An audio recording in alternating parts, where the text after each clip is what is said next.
Alright, let's do this.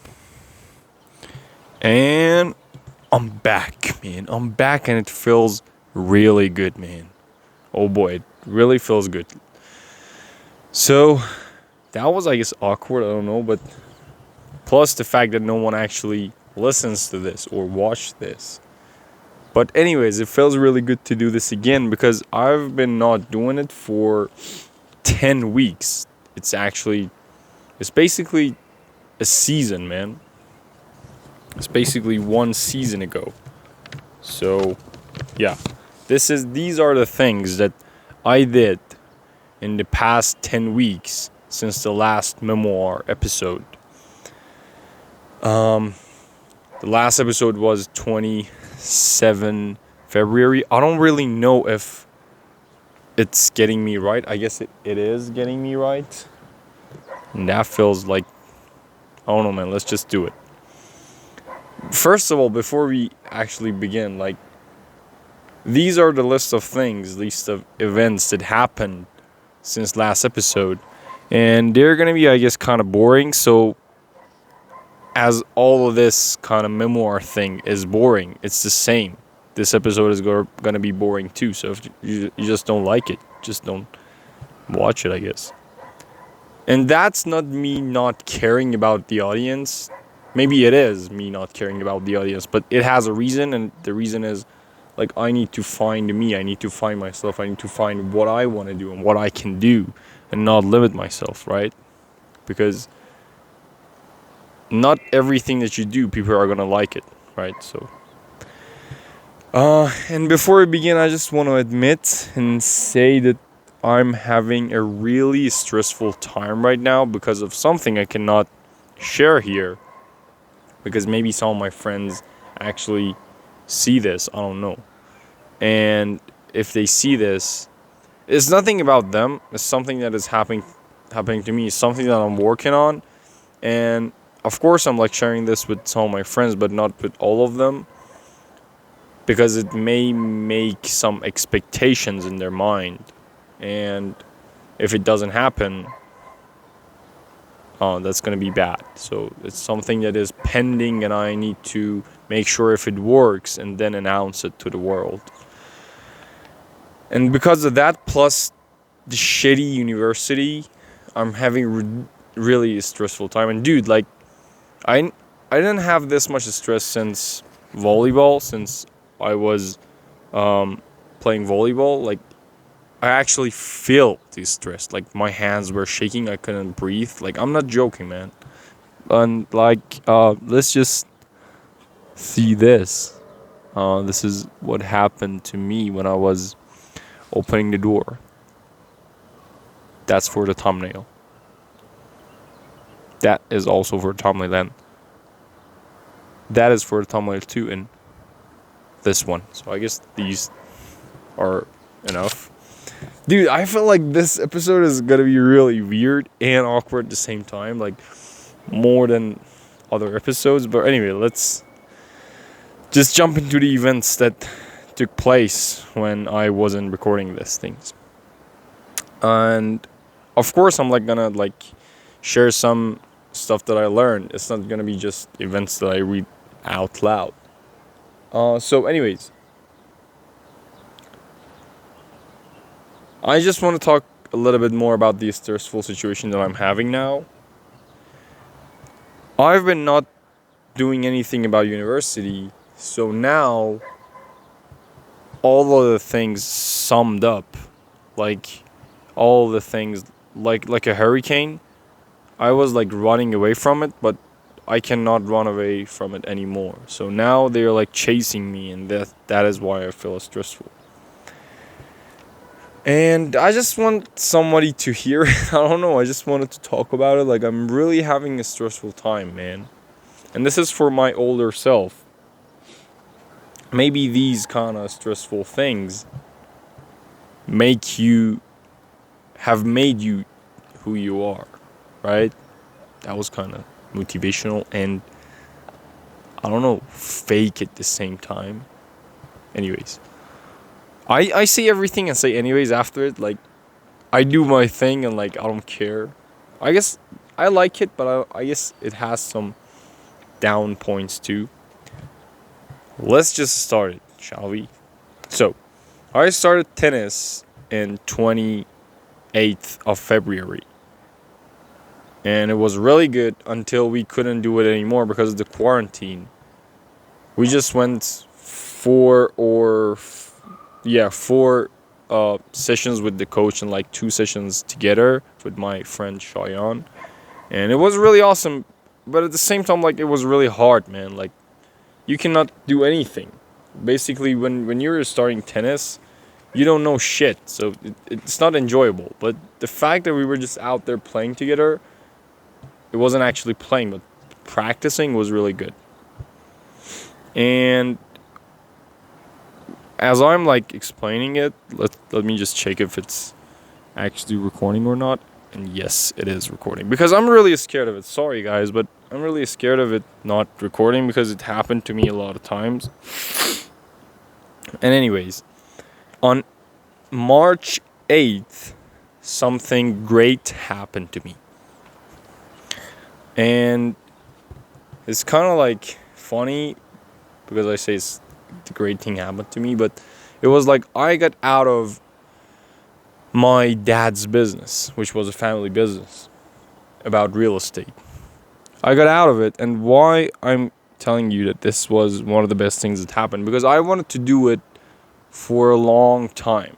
That's the reason. I wanted to do it. I wanted to make it happen. I wanted to get out of there for a long time. So the amount of patience that I showed there was making it really hard for me, was making it a pain for me, right? And then it finally happened, and on March 8th, I officially got out of Villagist, which is my dad's company name. And I had a kind of really constructive conversation with my dad about why I want to quit and what I want to do after, which was really great. Like,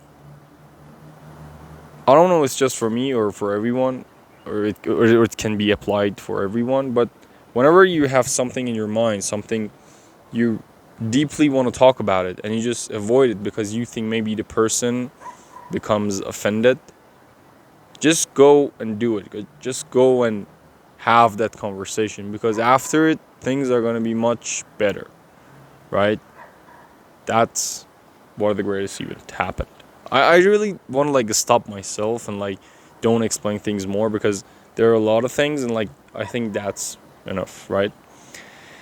On March 11, me and my friends started playing Sea of Thieves, and dude, it was like, and by the way, I cannot really walk because this wire for the mic is like not cool. If you walk a lot, like the camera shakes a lot. So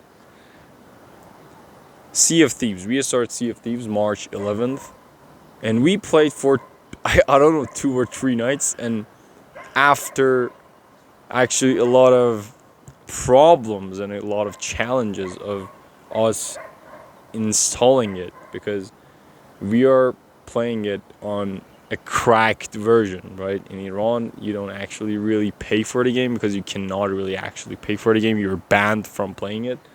But after a lot of problems, we installed it, and we played just for 2 nights, man. And then one of my friends' computer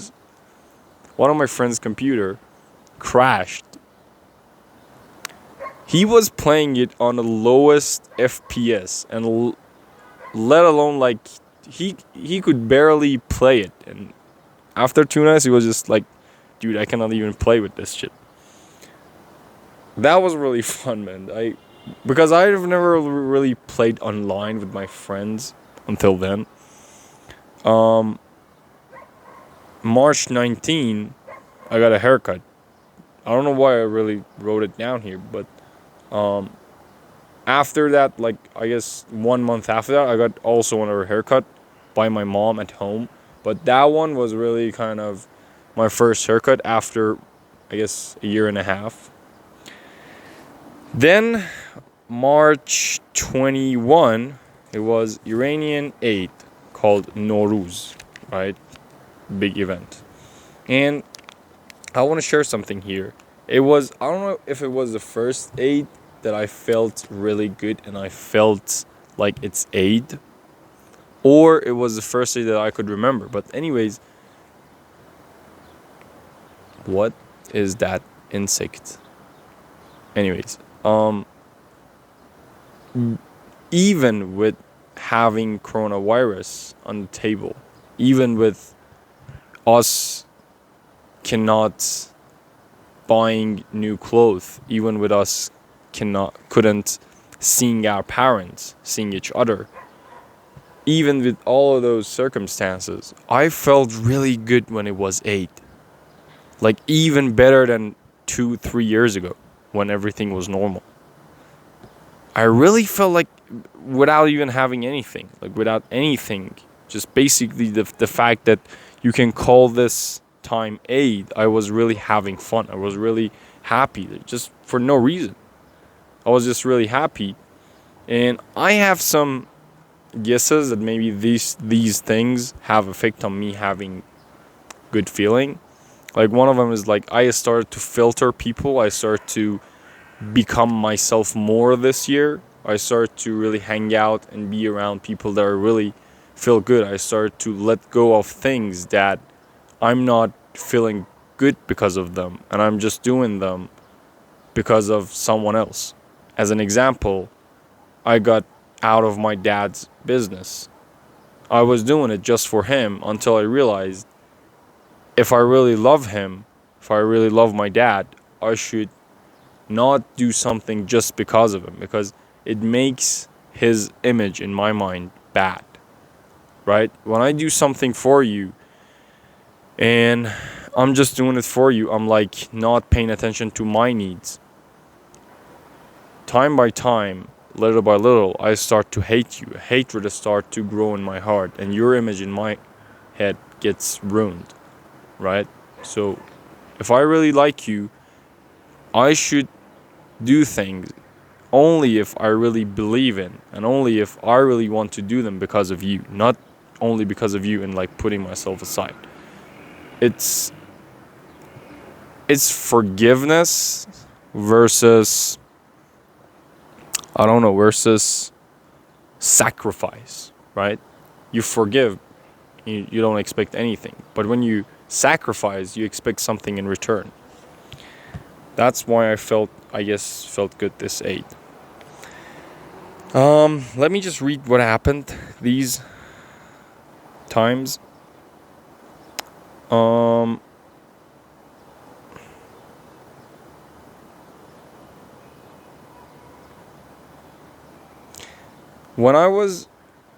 We actually visited some of my family members, and when I was having those kind of meetings, I was really feeling bad, man. I was really feeling bad. Like, I wish those times end soon. But at the same time, I was working on myself on really deeply feeling and appreciating the moments. So I know I knew I'm hating these moments, but at the same time I was like, this is a part of life too. Feel it, experience it.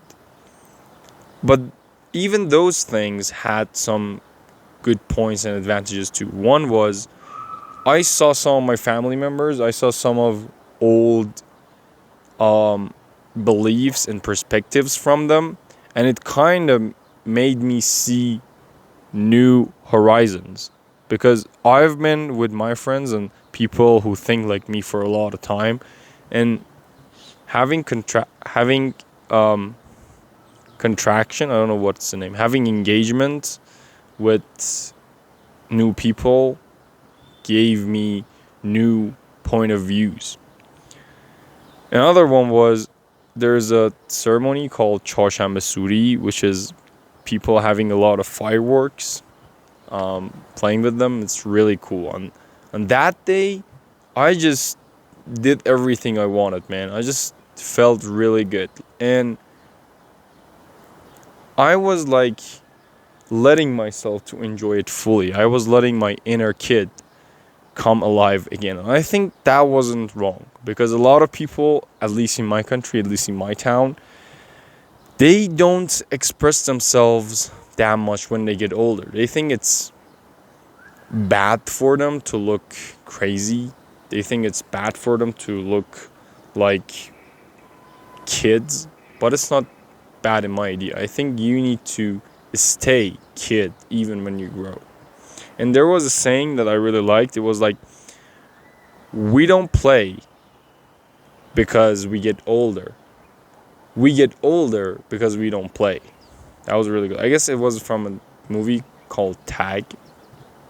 Then on those times when I was in 8th and visiting my family, I really missed my friends, and I wish I was with them. I wish I could do something better with my time in this holiday in 8th. And I had a mix of them, because first 2-3 days I was with my family, then I got back to my home. I live with my parents, but I mean, like, we went to the village, our hometown village. Then we went back to our home in Karaj, and then I had some really cool experiences with my friends. Like, I stayed in one of my friends' house one night. We had a sleepover. I don't know what it. I hope it's not a curse or a cuss word, but I slept in one of my friends' houses for one night. And I don't know why, but these kind of little experiences make me feel really good. Like, maybe nothing really happened, but the fact that I'm staying at one of my friends' house really makes me feel good. And then I hanged out with one of my old friends, some of my old friends that I've been filtering this year. So I've been avoiding to see them this year.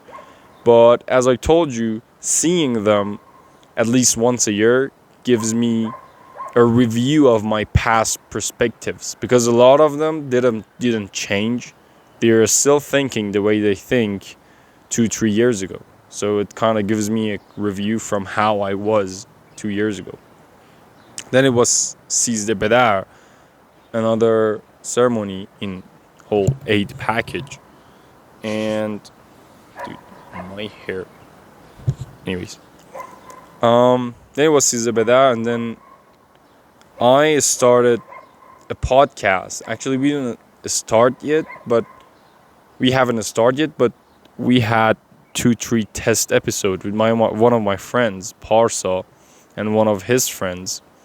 We are starting a podcast to talk about these things that we talk, to analyze things that we think need to be analyzed. It's a really friendly podcast. We talk about a lot of things from different perspectives, such as why all the girls like bad guys. And we see it from different perspectives. We talk about it from different perspectives. And after that, we went to mountain. Actually, those mountains I'm seeing them right now. We went to the mountains with 2 of my best friends. And that was really cool. But after that, one of my friends got hurt because he wasn't prepared for the mountain. That was cool. Something important happened here. The day after we went to the mountain, I've heard that my grandpa died. I called him Baba Jun. I called him Baba Jun. And he was really iconic for me. Even knowing the fact, even considering that he wasn't talking much, he was, I don't know, kind of a introvert, but when he would speak, I don't know what's the right grammar, but when he would speak in past, everything that he would say was kind of iconic. Everything he would say was kind of like a dialogue from a movie, so you could make quote out of it. So rest in peace. And I don't really get sad when I see people die, because not seeing people die, but when people pass away, because I kind of believe that this is a part of life and I'm prepared for this, and I think we should move on and continue life, because I think making ourselves sad and having grief is just something that is not useful. Nothing is going to happen. He is not seeing us crying for him, and we crying for him is just wasting our energy. I know this is maybe so logical, and sometimes you cannot control your emotions, but that's how I see it, right? So anyways, he passed away, and something more important, I don't know more, because if I say more important, it means that maybe he was not that important, but no, I mean something more important happened. I was waiting, I was planning, I was thinking of having a speech about why do we care so much about deads? Why do we care so much about people who passed away? Let's, if not more, at least at the same amount, care about people who are living. I've been thinking about it to talk in my hometown, Khorvin, for 4 years, and I couldn't do it because it's so, for me, it's so big and it's so scary, man, to talk in front of a lot of people. And it's something really new to even talk in the middle of funeral, because in Iran we don't have that kind of culture. And in Baba Jun's, my grandpa's funeral, everything was ready. Like, I had the authority to talk because it was kind of my family's funeral. If it was someone else's funeral, I don't have the authority to talk. But everything was kind of like ready, and I didn't do it. I got scared. I got scared of, what are people going to think of me after I do this? Are they going to be offended? Because everyone's crying and me holding the mic from the guy who is singing a sad song. Me holding mic, me catching mic from him, taking the mic from him, and talking in the middle of everyone's crying. And breaking a taboo and doing something really new. Maybe people think that I'm disrespecting my grandpa or the people who are there, because they're like, you're crying, what are you saying? Right? So I got scared and I didn't do it. And after that, I really deeply regretted it. And this is, I guess, one of the tipping points of my life, one of the milestones in my life that I'm going to remember, because I'm not saying it's the most things that I regret ever, but it sure is on the top 3 list of my regrets. And from that moment on, literally from the night or from tomorrow of that day, I promised myself to deeply work on it and to really do everything I want and not regret later. Because I've heard when you're dying, you don't regret the things that you did do. You regret things that you didn't do. And you know, this is the irony. If I was talking about it there, that would really make sense. Because someone just passed away, and I'm talking about regret. Guys, I'm here to talk about regrets. I wanted to give you this speech, and I'm doing it to not regret later. Imagine me saying these words then on my grandpa's funeral. That would be so awesome. Cool weather, by the way. And after that, we had another funeral because of coronavirus. And the guy who passed away had 2 young kids, 4 and 2 years old, and they really like me. So when he passed away in my family, they called me to go there and really hang out with them, so they won't get sad, because everyone else is just too busy and sad and crying for the funeral. And I was having one question: how do you tell the kids that this happened? Because the way they were acting was like they don't want to tell them. They just want to like trick them, right? They want to like trick them like, oh, your dad is with God.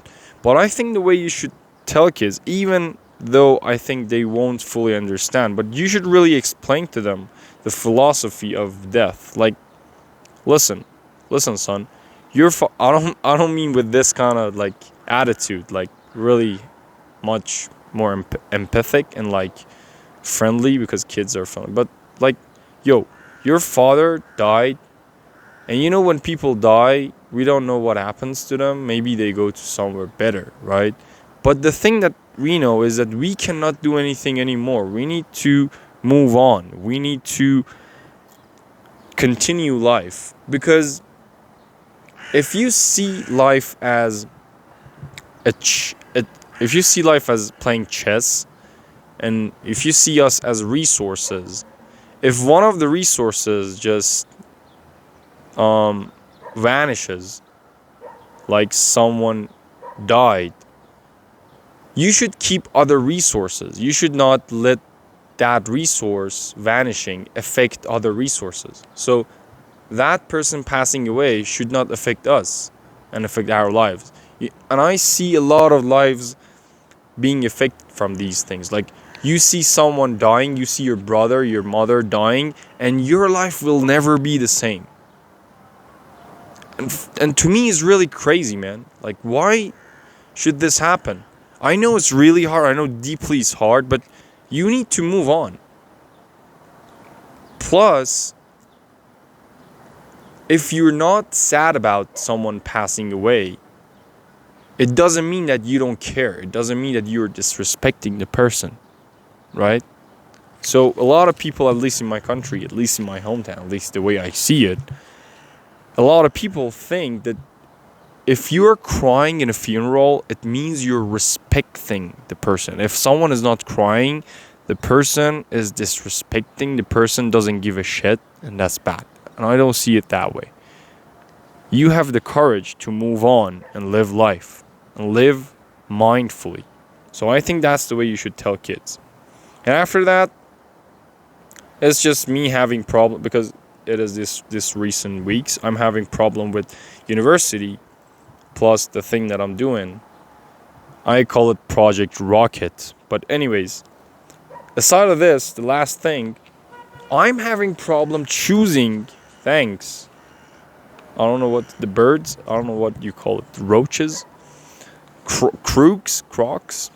So I'm having difficulty making up my mind about which software should I use for editing. And it's the continued problem of the same problem of me not having motivation. So I didn't have motivation to even get up and go do the edits. Now that I have motivation, even a little bit of motivation, I'm dwelling. I'm kind of like wasting time. I don't know, because maybe it has a background, maybe it has a reason in my mind, deeply in my mind. I don't know why, but I'm not really choosing a software. I tested Premiere, Adobe Premiere, DaVinci Resolve, and Movavi, and now I'm just choosing between Movavi and DaVinci, because DaVinci is really good. It's more friendly than Premiere, and at the same time as advanced as Premiere. On the other hand, Movavi is really like easy, and at the same time not advanced. It's advanced, but not as DaVinci. I'm telling myself, yo, you need to start with Movavi because it's really easier. You're motivated to do it. And then if you need it, you will eventually automatically switch to DaVinci if you feel the urge and the need. But I'm like, yo, what if I start with Movavi and I stick to it and I don't grow? And I think I need to cut the bullshit. And I tell myself every time, cut the bullshit and start with Movavi. And if I really need DaVinci's features, I will drag into it. That's it, guys. Thanks. if anyone is watching this, and don't regret. Someone passes away, move on. Don't dwell, just do the work. And the last thing is bonus, and is to myself. I know you're having a really hard time, but maybe these things have a reason. I know you don't believe in these kind of things, you believe in logic, but maybe they have a reason. So, one advice, man. Amir, one advice. Do things that are in your control. Right? If you're having a stress with university and you cannot do anything about it, at least do something about videos. At least do something about your friends. At least work on your body. Sitting there is not the right thing, man. Peace out, guys. Peace out. It feels really good, man. Peace out. Woo!